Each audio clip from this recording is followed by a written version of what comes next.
Settling is not an option for me. Everything I desire is already mine. What if you can have it all? Because every day is for the girls.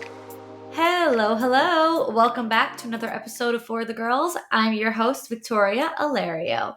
And today we have such an amazing conversation. We are talking with Lindsey Metselaar, the host of the iconic podcast, We Met at Acme, a show all about dating and relationships. And I just know if you are an avid listener of For the Girls, you have had to come across We Met at Acme at some point, if not listening and subscribing like on a weekly basis, because we are like preaching to the choir, okay? We are two girls cut from the same cloth. If you like what I have to say, you're going to love what she has to say. So you probably have listened or have come across We Met at Acme at some point.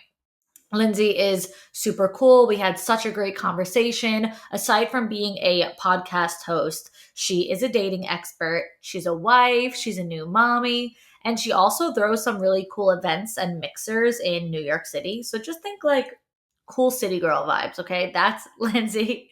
And when it comes to dating, like I said, preaching to the choir, we just have so many overlapping values and sayings and beliefs. We are super aligned in the way that we think about dating. So I just knew Lindsey would be the perfect fit to come on For the Girls. So you girls are going to hear a lot of familiarity in this episode, but like hearing similar things through all new perspectives and all the way that she preaches things. I like, even for me, everything was like, wow, I never even thought about it like that. So for example, what she's known for, one of the things that she's known for is her set of rules. But it's not just dating rules. It's not just for the single girls looking to find a boyfriend. There's also a set of relationship rules for girls in relationships trying to get the ring. Okay?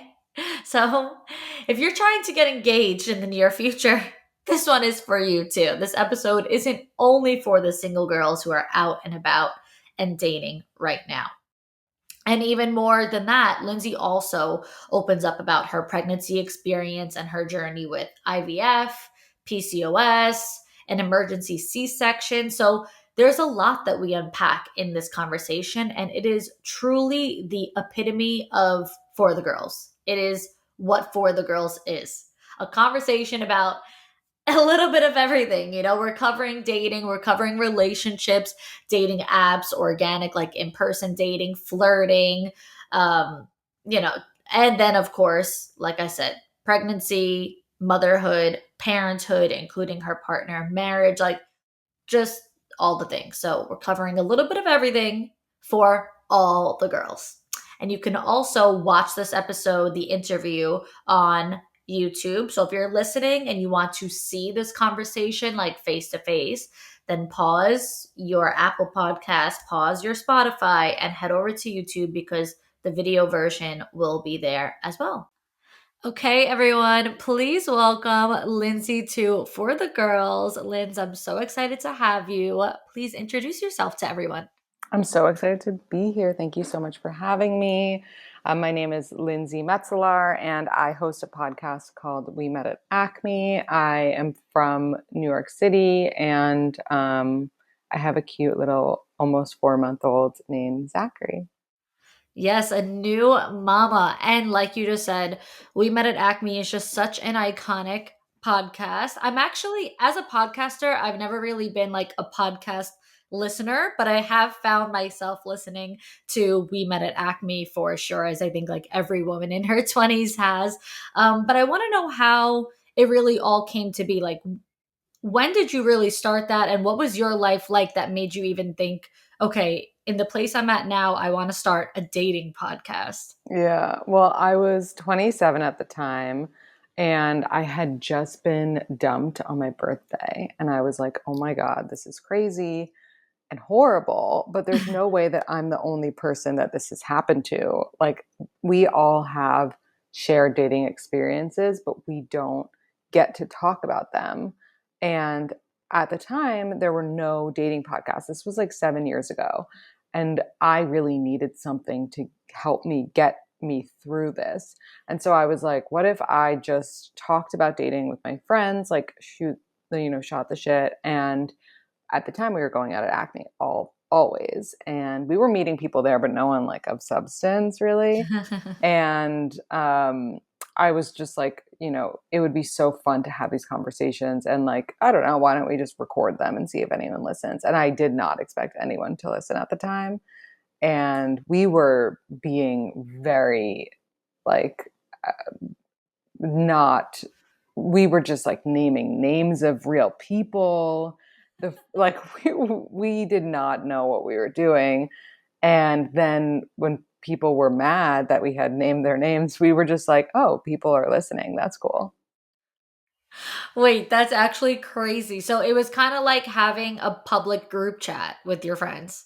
Basically. And just, I didn't really understand how podcasts worked. So I was like, I didn't even think I was doing it right for it to actually go into people's like phones, That's so interesting. So do you have documented like from that era through like meeting your now husband, like all of that? Did you share all of that? Basically, yeah. I mean, it's documented through like the episodes where I talk about my life. And like before him, there were, other people that I had dated as I had the podcast. And so all of that is like, if you listen to past episodes, you can hear all of that too. Oh my gosh, that is so interesting. So unfiltered. I love that. But I especially love the inspo behind how you said like you were going out, you were going to clubs, you were meeting guys. I want to talk about that for a second.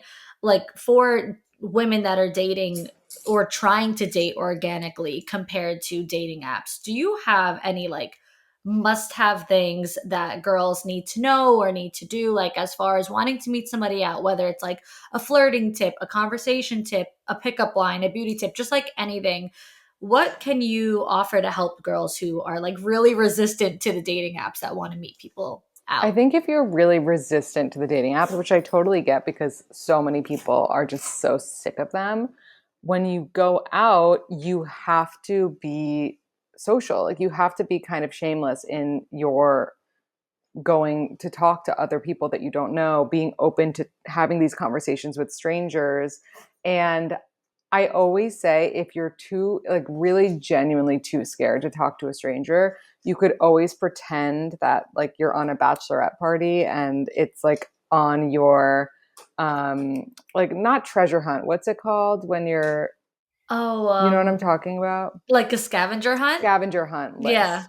Like you're like, oh, it says talk to a random person at the bar, or I love that. you can just be like, oh, my friend over there like thinks you're cute. Like throw your friend under the bus, and then some like a lot of guys sometimes when you say like, oh, my friend over there thinks you're cute, they'll be like, well, what about you? And then you could be like, oh, I guess I think so too, and your friend's like married.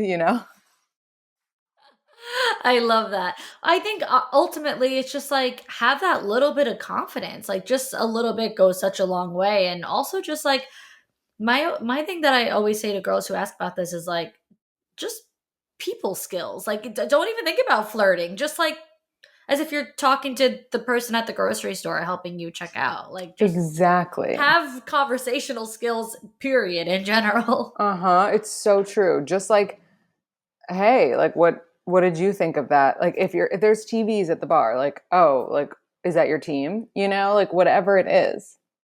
Yeah, exactly. Exactly. Just making conversation. Mm-hmm. Speaking of the resistance to dating apps makes me think about dating apps. I want to know, just from a dating expert's perspective, if you saw the Bumble's new like campaign, the anti-celibacy campaign that they just put out an apology for. I did.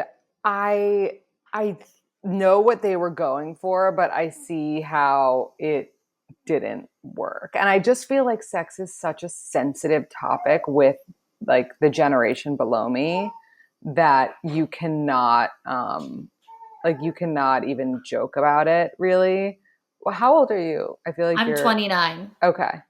So I guess you're kind of like this. I don't know. What generation do you consider yourself? Well, I am a millennial by Right, like right, my right. year, Right, but but you're connected. Like you yeah, understand Gen Z. right, right. I Mm-hmm. mean, to some degree. Like, not Yeah. all the way, not all the way. But I personally was like, holy shit, that how did that pass a Right. team of so many people? Like, Mm-hmm. not a good look. And I also just think, especially coming from Bumble, because like they were supposed to be like a dating app, like for women, like, and whatever, which is, to be quite honest with you, why I was never on Bumble. Because I'm like, I will never make the first move. I hear you. So I was never a Bumble girl, but that's supposed to be their whole mission, is like really empowering to women and all that. And then seeing that, I'm just like, ooh, that was not aligned with the mission there. No, it is very, it's very confusing. Like, did they think that,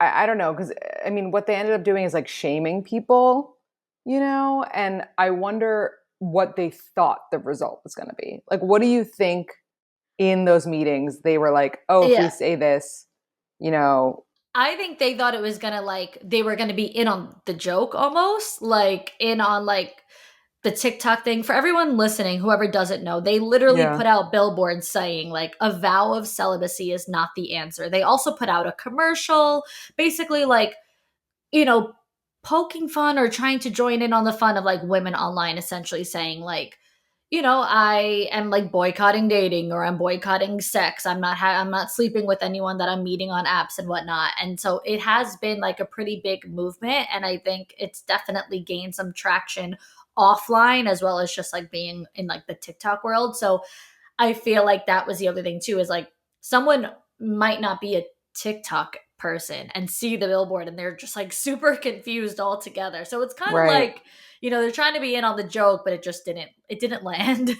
Right. It also feels like they're like making fun of an entire generation. Hmm. Um, and that's not a great, because I know that most of the people like in those rooms are more millennial. Hmm. And so it just seems like they're saying like these TikTokers, like, what are they saying? And it's like, well, that's your new demographic, because like a lot of millennials are getting married and getting off your app. So not a good idea. Yeah, just not a good idea.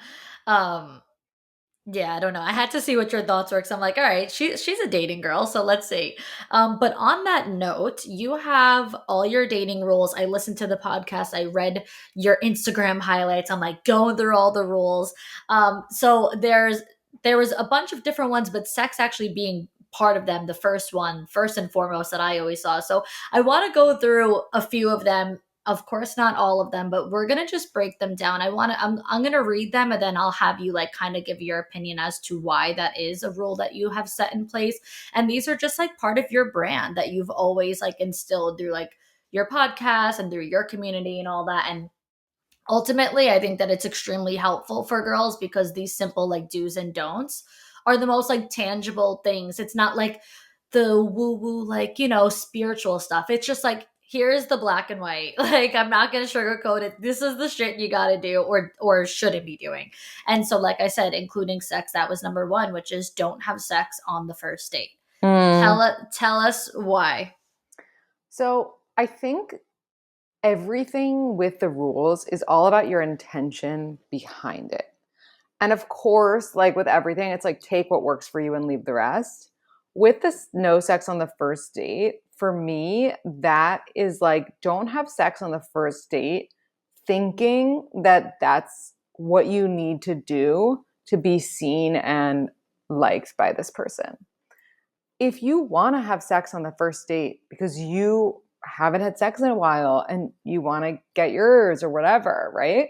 Have sex on the first date with no expectations of where this is going to go. I also think that not having sex right away, like having the build up to sex is just hotter. Like it's just plain hotter. There's more tension. Once you do have sex, you know them a little bit more, so you can feel comfortable saying, no, do this, don't do that. This is what I like. So I have just personally, from my own experience, no sex on the first date has worked and has been the best way to go about it. I actually don't think you should have sex until probably like the sixth date. But I know a lot of people, after the first date, they kind of do again what works best for them. But that's what I think is best, just because like it's fun you're gonna have sex with this person forever if they're gonna be your person, right? So like why rush it? What Yeah. do you think? I mean, I can't say always because I definitely, when I was younger, I had my fun. But as I got older, I became such a stickler, like no sex unless we are like exclusively like in a relationship. Because I don't know, I just feel like as I got older, it became almost like more sacred to me and like my values. And I just was like, why would I even do this with someone who's not 100% all about me? Like if they can be with me and then be with somebody else, I'm like, I can't, no, I don't even want that. So Mm-hmm. I waited a really long time until now that like I have a boyfriend, but while I was single, like leading up to him, I was like, it's just I didn't even have the desire to do it because I knew that there was no commitment on their end. So that to me was like, I'm okay. Like I Right. don't need to. And I understand like people wanting to or, needing to, but I don't know. I just didn't have that urge. I was like, I want to wait, kind of like you said, you know, not even a timeline for me of like which number date, but just like when we're at that point of like, okay, it's just us. That was how I Right, felt. right. Or at least like it feels like it's just us, you Yeah. know? Yeah, exactly. All right, this one I also like. No more than 2 drinks on the first few dates. This one I definitely can relate to on a personal standpoint because first of all, I get drunk after two drinks. So for me, I'm like, yes, that is definitely my limit. But where did that one come from? Basically, exactly what you said. Like, people get drunk usually around 2, 3 drinks, especially women. And, you know, we do not make our best decisions when our judgment is clouded by alcohol. And so it's more just like, let's be able to continue to think clearly. And also, no one likes a sloppy drunk. Like, no one likes sloppy. That almost immediately can disqualify you in the early days of dating someone. So don't let yourself be disqualified if you like someone, you know? Yeah. Yeah. I mean, I also think like, comes with maturity too of like, maybe if you are Gen Z, maybe if you are like 22, 23, like you're probably going out like hoping to get drunk. Like that's what you want to happen. I think as Right. you get older too, you're probably like, let me not embarrass myself, let me like not necessarily get too drunk. Right. Exactly. And like also you probably have to wake up tomorrow and go to work. Like why do you need more than 2 drinks? Exactly, exactly. All right, don't text them thank you after the first date. Why? You've already thanked them on the date very graciously. And it's the guy's job to continue to pursue you if he's interested in you. A lot of the time, again, going back to the intention behind things, we text thank you because we haven't heard from them yet and we want to control the conversation of like, we're going to keep talking because I like this person. Why don't you let him reach out to you because he likes you, which will happen. Guys are not that complicated. If he wants to see you again, he's going to reach out to you. And Yeah. so you don't need to say, oh, by the way, thank you again. You know, it's one thing if he texts you after the date and he's like, hey, did you get home safe? I had fun. Then you could be like, yes, I did. Thanks again. Like, but don't go out of your way to initiate a thank you text because you haven't heard from him or because you want to hear from him because that's transparent and it's a turnoff to guys, I think. Yeah. It's actually so funny because I do think that a lot of girls do it almost to like, I guess like make themselves look more gracious or like look better, whatever the case is, even if it's not like a genuine gesture, they're just like, let me make sure that like, this makes me look good, whatever. And for me, I've always followed that as well of like not texting them. And so with my boyfriend now, he took me to dinner, he took me home, but of course I said thank you. And so, like in person. So I didn't text him afterwards and he didn't text me afterwards. So I'm like, wow, this like fucking guy like didn't text me. And then the next day he texted me in the morning. And then when he called me. So we got on the phone and I was like, I kind of thought I was going to hear from you last night, letting me know that you like got home. He's like, I thought you were going to text me and say thank you. And I'm like, I said thank you in person. He's like, yeah, but girls usually still just like text you again and say like thanks for the date. I'm like, well, you're used to the wrong girls because you're not going to get that with Exactly. me. And by the way, I'm so glad that you bring that up because that's another reason why you don't do it, because guys are so like jaded by it. They're like, girls are always texting me, thank you. Like, be Yeah. the girl who does something different. You Yeah. already thanked him. Yeah. I'm like, I said it in person. He's like, yeah, but still. I'm like, well, then you're in for a rude awakening with me Exactly. because And there's guess a what? lot of He things I called don't you do. anyway. Yep. So I say it all the time. You can't mess it up like with if this is going to be the person you're going to be with, like you can't mess it up over silly little things like that unless you did something like bad. But with things like that, like if they like you, they're not going to never call you again or never text you again because you didn't text them to say thank you. Like they're right. going to reach back out. But I would argue that if you're texting them incessantly, Oh, yes, of you could course. mess it up that way. I more or less mean you can't do too little. Let me put it that way. You Right. could Yes. definitely do too much. You could do too much, but you can't do too little. I love that. Oh my God, that's a good poll question. Yeah, I definitely think you could do too much and you could scare someone away. But I don't think you could do too little because I think men by nature like a chase. So like you doing the least, there unless he's got some different rewiring in his brain, he's gonna be more curious and he's gonna reach back out. Totally.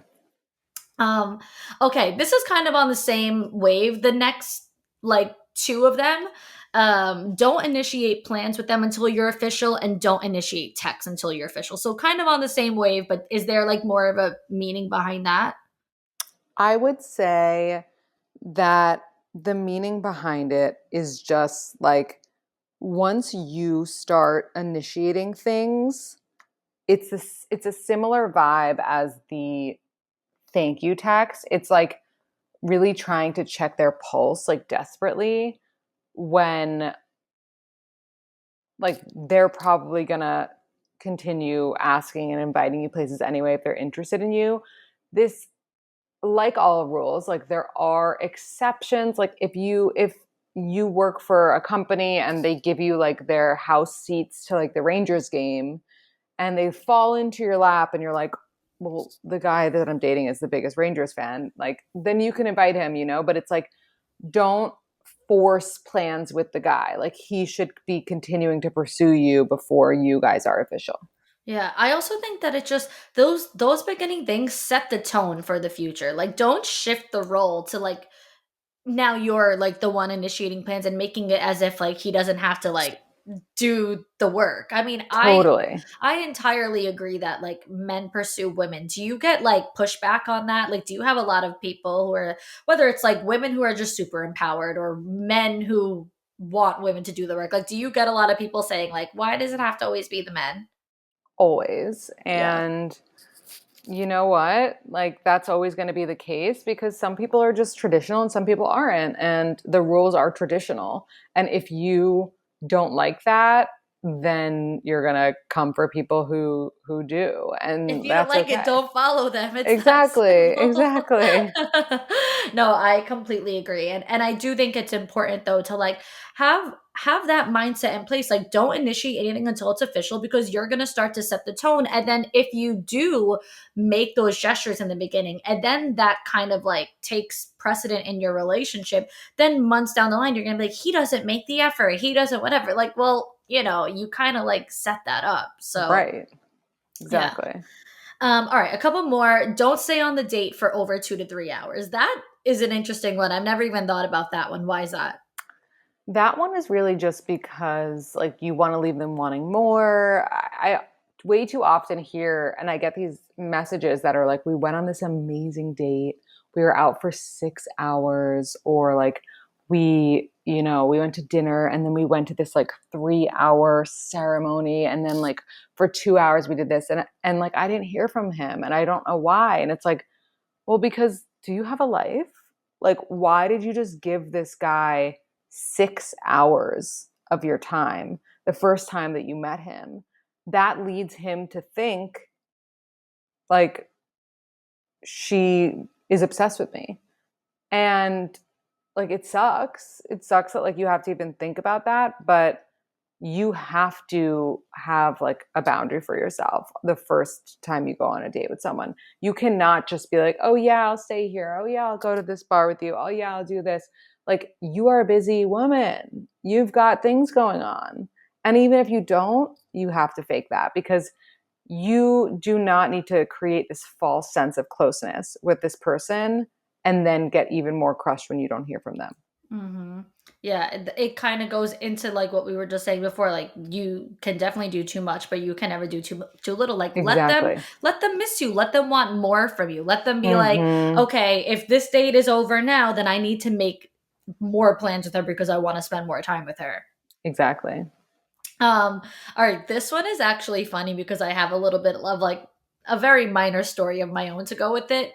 But don't buy gifts until you're official. I have to just say, this one struck a nerve with me because a long time ago, I was like 22, 23. I was seeing this guy who, likely story, he was obsessed with me, wanted to go out with me for so long. I always said no. I finally said yes. What do you think happens from there? And now I'm obsessed with him, and he couldn't give two shits if I died. And basically, I was going over his house all the time. And so it was like kind of a thing that like I always would drink like a lot of, he always had water bottles and I just always drank a lot of them. I would like drink 2 or 3 water bottles and then I don't know. So one day I was going over and I brought a case of water bottles because I was like, let me bring water to him because I'm always drinking all of his water. Whatever. To me, it meant literally nothing aside from that. That was fine. Things started to shift. Spoiler alert, we didn't work out. And when we like spoke about it afterwards, he's like, I just felt like you were pushing things like too fast, like too soon, whatever. Like you were rushing things to move too soon. He goes, you brought water bottles to my house. I literally was like, what? I'm like, I wasn't like marking my territory and trying to move in. I just was bringing That's water really bottles. funny. And it literally, I'm like, I will never fucking spend $1 on a guy again. Never. He probably thought that you were like, yeah, I need to have these here because like I'm going to be here for a while. Guys are so like delusional. Yeah, he literally said that to me. I'm like, am I in the twilight zone right now? Like, it was a $7 case of water bottle. But Literally. it goes into that. I know it's not a gift, but it's like that gesture of like giving them something, bringing them something. Like, what is that? It's just like guys are the opposite of girls in that like when we're dating, when women are dating men, we are rarely like, he's obsessed with me. You know, like we're not really like that unless like we have the ick from them. But guys are so quick to think that we are so in love with them. And so anything that you do can be scrutinized for them to be like, oh, dude, she's obsessed with me. She brought me water bottles, you know? And like, if that were the same situation reverse, we'd be like, how sweet, he brought me water bottles, you know? But the immediate default for guys, dude, she's in love. It's so crazy. It's like every little gesture is like looked through like a microscope and made so much bigger. So annoying. Maybe he was right. Maybe I was obsessed with him. I don't know, but either way, it didn't work out. So Yeah, he's lost. All right, last one for these is actually one that I want to hear you like explain, but I tend to disagree with, which is you Okay. say always offer to pay. And I disagree, but I want to hear what your thoughts behind it. So I think that you should always offer to pay until he's like, don't offer to pay anymore. I got this. Because, and I don't think that you should be like taking your card out and being like, take this, let's split it, please, blah, blah, blah. What I mean is a simple, the check comes, and instead of being like, thank you, you're like, and he's like, stop, I got this. But let him continue to say, stop, I got this. Or like until he says, don't even like pretend to reach. I'm getting everything. Like I am the man, you are the woman. I will pay every time we go to dinner. If you want to get little things, be my guest. But this is the way that I like the dynamic. He has to have that conversation with you before you stop doing the turn. But there's a difference between turning and barely even touching your bag and shaking your card in front of him. Do not even get your card out, ladies. If the guy still hasn't shut you down as you started turning, this is not your man. Yeah. Well, That's basically why I think that I would say I've always told like my clients, I'm through TikTok and my podcast, I'm like, don't even offer. Yep. I'm the thank you kind of person. I'm like, Mm. just say thank you so much. This was such a nice dinner. I really had a great time with you. If hold on, if that's how you genuinely feel, like if you don't want him to accept your money, because what happens is I get a lot of girls who comment me saying things like, I offered to pay and he accepted, like what an ick, what a red flag, whatever. And I'm like, then why did you offer if this was just you testing him to see if he would not accept? Granted, there are guys who would never accept your money and would say, don't even embarrass me like that, put your money away. But also there are some guys who are not smart and they don't realize like you're testing them. They're like, what a great gesture, sure, you could give me whatever the case is. So I don't even think it's necessarily an immediate red flag if he accepts, because I'm like, why did you offer if you didn't want him to accept? If you don't want him to say, yes, I'll take your money, then don't even put the option out there. Just say thank you, because, who knows if he's, like I said, not the smartest, not the brightest bulb in the batch. He might just be like, okay, sure, what a nice gesture of you to offer. So I'm like, offer if you want, and don't offer if you don't want him to accept, because then you're just kind of playing this mind game, and that's not really right either. That's at least how I perceive it. I hear you. I think I just feel like I've heard from too many guys that the thank you like offends them. That it just like it's like the girl seems entitled, and I Mm, don't think that that means that like the girl is. I just know that the guys that I know like at least like a fake thing more than nothing. right. But Unfortunately, my boyfriend didn't get any fake gestures from me. but like they should shut it down. And if they don't shut it down, they're not for you. Yeah, I completely, I'm with that. I'm in no way, shape, or form am I defending the guys who accept it, but I just think some guys are stupid and young, and they're like, "Oh, that was so nice of you to offer." Sure. Whereas, like, there is definitely going to be guys who would be like, "Don't insult me like that. Don't even take out your money." Yeah, I But don't it's also know. a difference of like generations, maybe. I don't know. No, I hear what you're saying, and I appreciate you defending the guys who accept.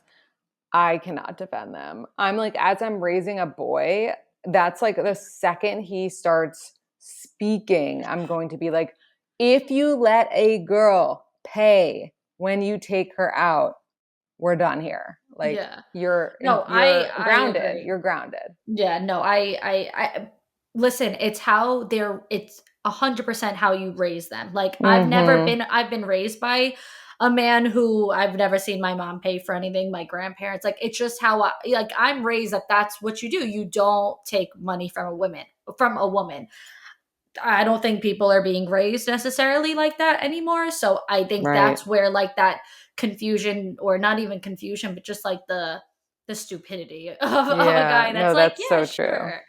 Because Yeah. it really does. It's what's instilled in you. There are going to be people who raise their son to understand like these are the things that you do for a woman, and then there's going to be people who, maybe see their mom like split the bills with their dad, whatever the case is, and it's to them it's like normal.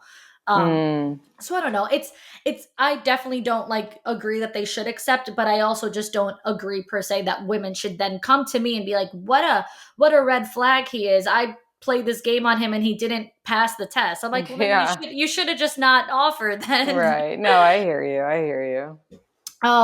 Okay. Well, then that covers the main ones that I, was looking at out of, there was a bunch of different ones. But we have, aside from similar views on the rules, we have a very similar mindset on one thing that I came across of yours, which was if you're confused, they're not interested. And it's just as simple as that. So, what would be your advice for women who are in this constant cycle of like dating, getting excited, then there's a shift and then they lose hope and then they feel confused? Like it goes around. And I think, maybe this comes from women only like dating one guy at a time or whatever the case is. It's a cycle, and I've been there, and I think most girls have been there, where like you meet someone, he really likes you, he's into you, and then this shift happens and then it just repeats, and so it ultimately leads to, I feel like, losing hope really. Yeah, I think it's a shitty situation, but you did touch on like you should not be putting all your eggs in one basket, especially if it's someone who has had mixed messages towards you from the beginning. A mixed message means no. Confusion means they're not interested. Screenshotting their texts to send to your friend, being like, look, they were kind of nice this one time. Red flag. You know when someone is serious about you, when someone wants to make themselves your boyfriend one day. And we way too often as women, like we want to fix and we want to help and we want to save and we want to, decode their message that has no decoding. It's very clear, like I'm not looking for something serious, aka I don't like you enough. Everything is very simple, but we like to overcomplicate it because we are so intelligent as females that we are always looking for a deeper meaning because we are deeper. And those are amazing qualities that we have. But when it translates to dating, it's like we need to stop looking for something that's not there and trying to make it something it's not. And so when you're confused about how they feel, it's because they don't feel strongly enough. Yeah.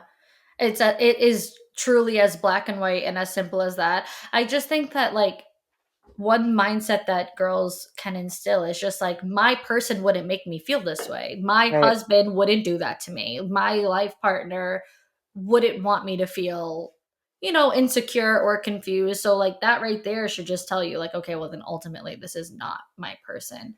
Exactly. So I love all of that. I want to shift gears a little bit because, you're married, you're a new mom now. So you even have rules for people in relationships that are wanting to get to that season, wanting to get engaged, and, move forward and progress in a relationship. So I want to break down a couple of those. We're just going to go through a few of them, but I think that the girls in relationships definitely will need to hear this one. Need to hear these rather, sorry. So first things first, have your own life without your partner. What does that mean? It means exactly what it says. Have other things going on. Do not have your life revolving around your partner. Like, what are we doing tonight? What are our plans? Like, when are you going to see me again? Like, have your plans with your girlfriends, have your work event, have your Pilates class, like, have your full life and your partner.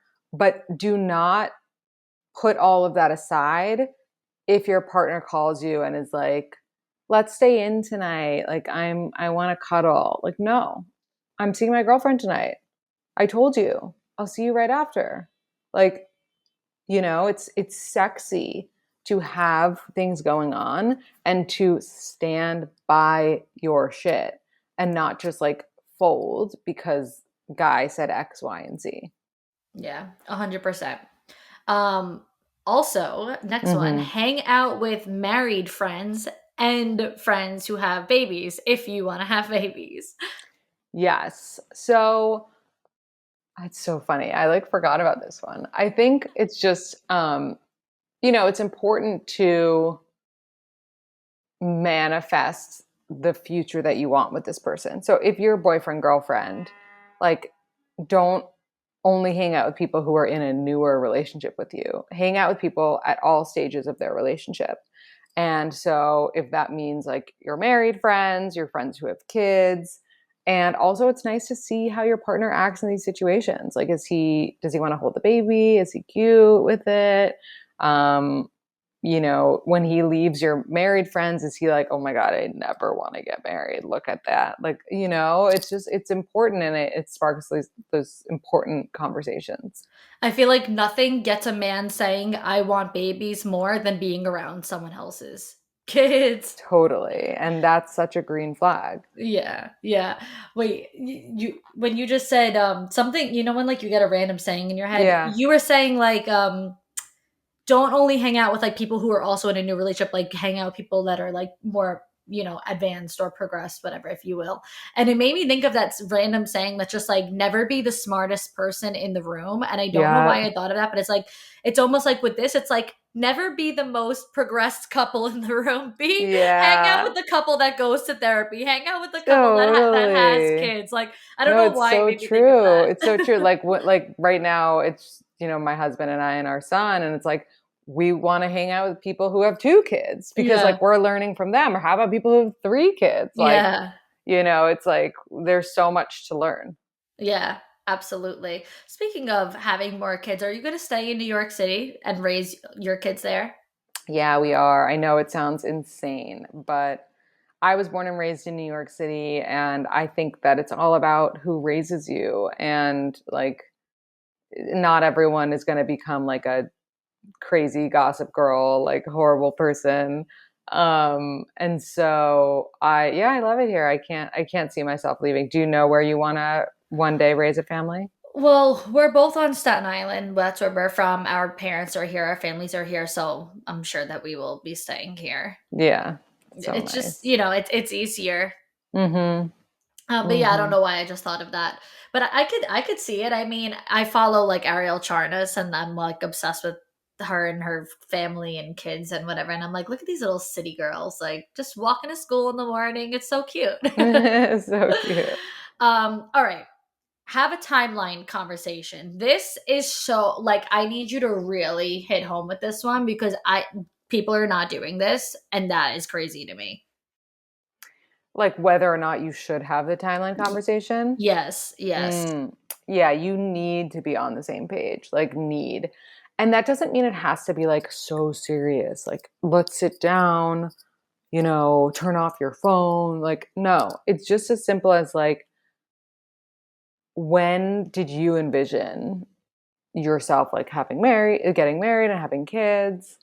And they're like, I don't know, like around 30. And like, you're like, okay, cool. Same. Move on. Like, it's just as simple as making sure that you guys have the same ideas of when you want to do these things if you're in a relationship. Mm-hmm. And if you don't, then you got to get out, because I know too many people who have been there. I know someone who's still waiting. And it's like, it's not fun. And it's hard because, like, yes, the man like asks you, like he proposes to you, but then as a woman, you do tend to feel so in the dark of like, well, when is it gonna happen? Because you don't really have control over that part of it. So if you don't know when, like, ideally it's gonna be, that I think that could even cause couples to ultimately break up if a woman's like, well, I don't want to keep waiting. And maybe the guy's like, well, I plan on doing it, but like the woman doesn't know, like, not having just a lack of communication. Yeah, no, there needs to be communication around that subject. There needs to just be knowledge that you're on the same page, at least within the same few months, like at least within the same year. You should not be waiting for your partner more than you're comfortable. Yeah, absolutely. All right. The last one out of these is pick your battles, which I think if anyone can relate to, that would be me, because I struggle with doing that. I'm like drama queen. Me too, Victoria. So, yeah, I mean, it's as simple as it sounds. Pick your battles. Like, tell us. Yeah, I mean, easier said than done, but really just like don't, make such a big deal of him not like putting his shoes away. It's like, you're really going to start up about something like that. I had this amazing podcaster. His name is Dan Savage on my podcast. And he said something that I'll never forget. He said, if you're going to ride the ride, I'm going to mess it up. But it was basically like, that happens to me all the time. Like, fuck, I'm going to butcher this quote. But basically like, if you want to, like, if you're going to be with someone, you have to accept certain things in order to be with that person. And everyone has things that you're going to have to accept. Mm-hmm. If you want to be with that person, aka like ride the ride, be on the ride, you have to realize that there's going to be like things along the ride that are just part of who they are. So for example, like if my husband, when he's cooking, let's say he leaves out like pots and pans, or he like forgets to put something away, I could be like, you left out the pots and pans again, and blah blah blah. Or I could just put the pots and pans away and shut the fuck up. Yeah. It's like, what is really worth it to you to bring up versus like, what can you just handle and shut up? Because I guarantee he's handling some of your stuff and shutting up too. Like, so just try not to unnecessarily bring things up and start shit for no reason, basically. Yeah. Do you listen to The Toast? I actually have one or two episodes, and I remember being like, this is so fun, I need to listen more, but then I never did.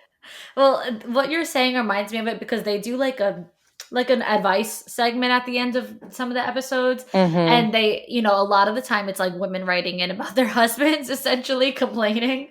And, they have this like thing they always just say, like, is this a problem or are you just a naggy bitch wife? Like, are you just nagging and just get mad at everything? Like, or is this actually, a problem, It's true.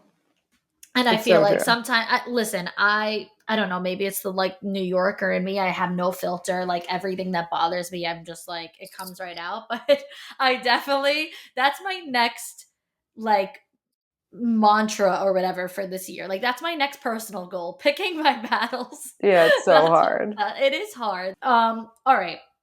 So like I said, you are a new mom, so congratulations on that. Thank you. But you had a difficult journey. You had a different journey than I feel like we see for the most part on social media with your fertility, with PCOS and IVF. Give us a little bit of a breakdown on that, a rundown on that, especially like what those things even are, because maybe someone doesn't really know about any of that. Yeah, so PCOS is polycystic ovary syndrome. And it is when you have a series of like cysts on your ovaries, and that affects everyone in different ways, but it's a hormonal thing that for me manifested in not getting my period when I went off birth control, and like also losing my hair and getting acne and gaining weight, like all this really fun stuff. And as a result, I had a lot of fertility issues, and I wasn't able to get pregnant on my own. At least like after, a year and a half, maybe I could have continued trying or whatever, but I wasn't able. And so we started IVF. We also had like genetic stuff. So it was, the best decision for our family. We started IVF, and we froze our embryos, my husband and I, and we had a baby through IVF. I had my son Zachary, and then the actual birth itself was a disaster and a shit show. But all that is to say that we have this amazing baby, and he was worth all of it. And, if you are someone who doesn't know if you might have PCOS or have like fertility issues down the line, I think the best thing that you can do for yourself is see how your body functions off birth control. And I know that can be really scary if you're like, oh my God, I have a boyfriend. Like, what if I get pregnant when I go off? Like, you can still have safe sex off birth control, but it's so important to just be in tune with your body. Like, am I getting a regular period? That's literally the only question that you need answered. Am I getting a regular period? That's how you know if you're going to have fertility issues or not. Like it's that simple. So have that conversation with your doctor, and, try to be aware of it, because I wish I had known about it earlier. That's actually why I got off of birth control. I got off birth control pretty young, 24. And I got off of it because on birth control, I didn't get my period, which some people do, some people don't. But like, I did not like that feeling of not getting my period. Like for some people, they're like, that's great, no period. But Right. I was like so freaked out being on it and just like never getting my period. It did not sit right with me. So luckily, I have had no issues since I got off of it. I literally started getting my period the next month, thank That's God. so great. But it was a very scary feeling. I'm like, there's something's gonna be wrong if I stay on this for too long. Now, did any of this was any of this rather the reason why you had a difficult like labor? Like what happened with that? No, I had a difficult labor because I had this thing called CPD. So my pelvis was too narrow to deliver my baby vaginally. So I ended up having to have an emergency C-section. So it was just that's the reason that labor was difficult for me. And a C-section is not the biggest deal in the world. It's just that when you don't expect it, it's a different circumstance that when you go in with a scheduled one. So it was just not great. But honestly, like I would do it again and again and again. So, oh wow, that's okay. That's interesting. So that was an emergency C-section technically. Yeah, exactly. Wow. Okay. How important was?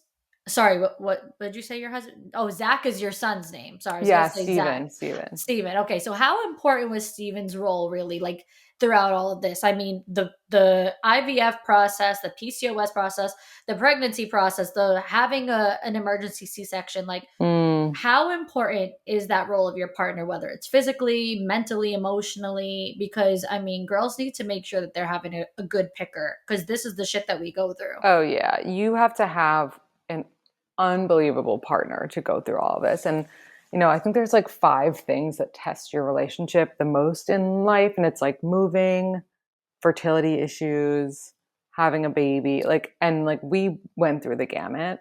And I will say he was the most sweetest, supportive, like kindest, understanding, like put himself so last. And that was so necessary in order to get through the journey. I don't understand. Like any guy I dated in the past would have been horrible at this whole thing. Like that's how I know that I picked right, because I can't even imagine anyone being as wonderful and supportive as Steven.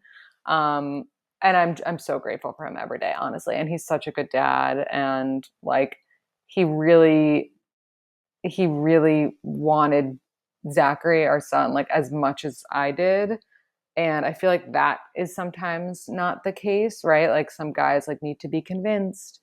And it's like, you don't want to convince a guy to have a kid, because you like being a dad is so serious. Being a parent is so real. And you want them to be fully in. You really do. Yeah. How has being new parents changed your relationship? Like, is there anything new that you're doing? Are you like trying to make more intentional time, or is it like we barely even get time? Like, how do you? Yeah. What has this new season been like for you guys?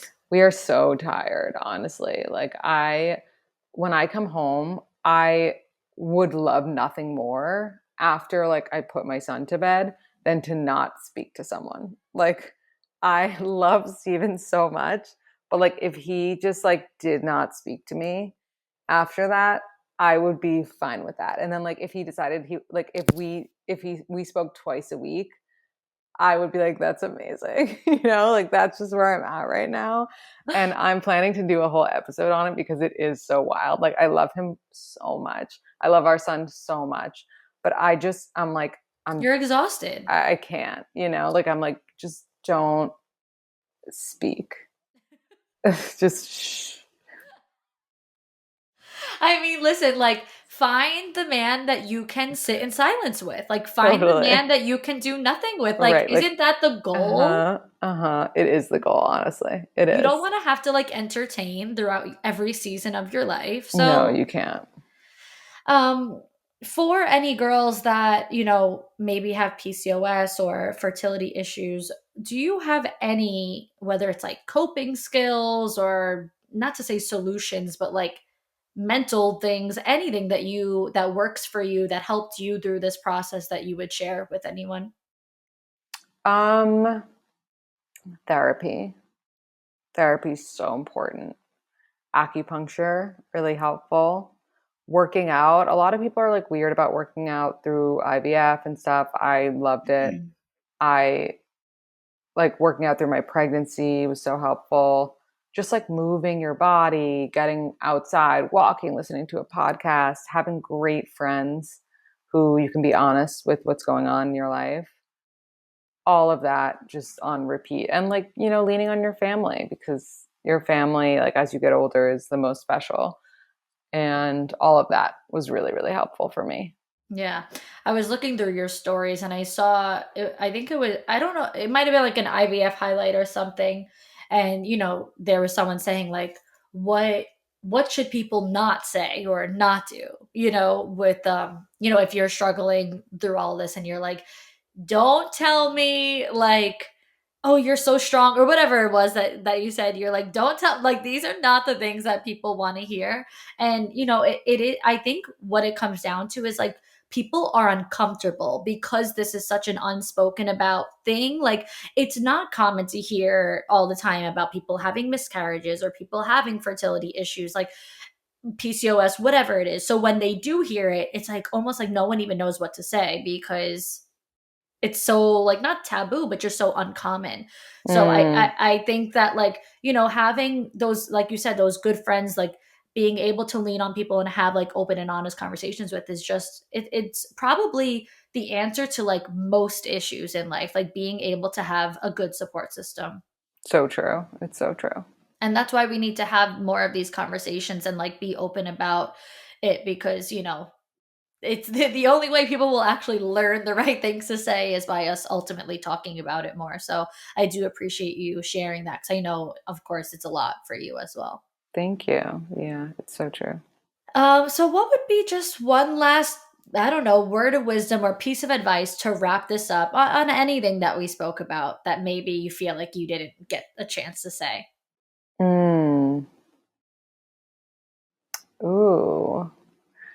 I mean, I would usually say if you're confused or not interested, but I feel like we said that. We really Sorry. said it. No, I love Jumped the it. gun on that one. I would say, you know, and I've said this before, and I actually said this in my vows, but you have to want to be like your partner, because you really end up meshing together and they really rub off on you a lot. And if you don't think that your partner is someone that you could want to be like and have similar things in common with, and they inspire you, then that's not good.